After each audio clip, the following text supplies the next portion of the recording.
I thought I'd use your expertise at something. I went and looked at your baseball reference page. You played everything but center field and catcher on a baseball diamond. No pitching, but positionally. Yeah. Uh, and you started as a shortstop. You were a good prospect as a shortstop, drafted as a shortstop, played it in the minors, came up doing it, and ultimately to extend your career, you moved around the diamond quite a bit. The Mets are trying to turn a shortstop, Bo Bichette, into a third baseman, Jorge Polanco, who's never played first base, into a first baseman. And I mean, even Brett Beatty is going to move around. He's never played first base. He's going to play some right field and first base. Juan Soto's going back to left field from right field. Just wonder the trick of moving positions. The one that really interests me is Bichette at third. It's a move you made, right? Shortstop to third base. It's funny. I can only go through my experiences with it. I never played another position my entire life but shortstop until I got to the big leagues. And then you have a decision to make. You're on the backfield. Rafael Furcal starts throwing the ball across the diamond, brings a skill set that I couldn't. And I kind of knew the writing was on the wall. And Glenn Hubbard was our infield coach and said, "Hey, dude, I'll see you at 7:30 tomorrow morning. We're going to start learning second base and third base in the outfield and all different stuff." So I got a chance to touch it all. I come at it from a different point of view. I think Bo Bichette's transition to third will be easy. I Why? I felt it was a day off. I felt like the shortstop, you're the captain of the infield. Although all the angles are presenting the game the proper way to you, everything's moving towards first base. You are constantly involved in everything. I felt like third base, there's not many guys laying down bunts anymore. You're really just playing hockey goalie. And if you got good hands, it's kind of a day off mentally.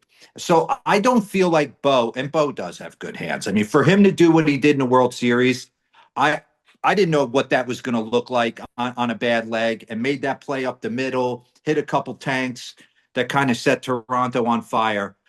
From my point of view, him going to third is way easier than what Jorge Polanco is going to try and do. So first of all, you hit two things that I absolutely believe. Uh, I was stunned. He had never played second base. And to Yeah, watch him do it under the greatest pressure with a bad leg, I thought was one of the most impressive things about an unforgettable World Series that he did that. So that gives me confidence.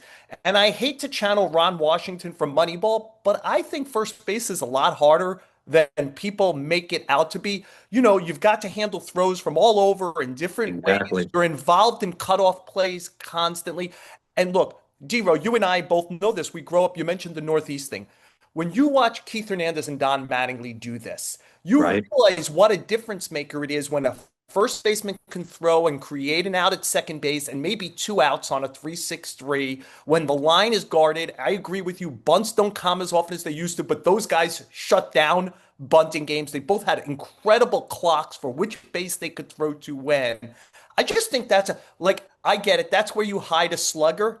Yeah, But when you do, the World Series last year was played between Vlad Guerrero Jr. and Freddie Freeman, two no doubt. exceptional first basemen. And I think that was one of the reasons those teams were there. They had exceptional defensive first basemen. Yeah, and I think it puts everybody in the infield at ease. I remember being with the Cubs with Derek Lee. I mean, you just had to get it in the vicinity, and he was picking it. Adam LaRoche. These guys worked hard at their craft, had amazing hands, could work the bag. Everything's foreign for a middle infielder to go over the first base. And the thing that I had the most difficult time with was the pitcher picking over. Why? Go I through it again. just could because they're throwing absolute chainsaws. I can remember being in Colorado, if I'm not mistaken, and Kerry Wood coming set for the Cubs. I'm like, please don't pick off. Please don't pick off. I don't know. It's like, Yeah. gonna handcuff me.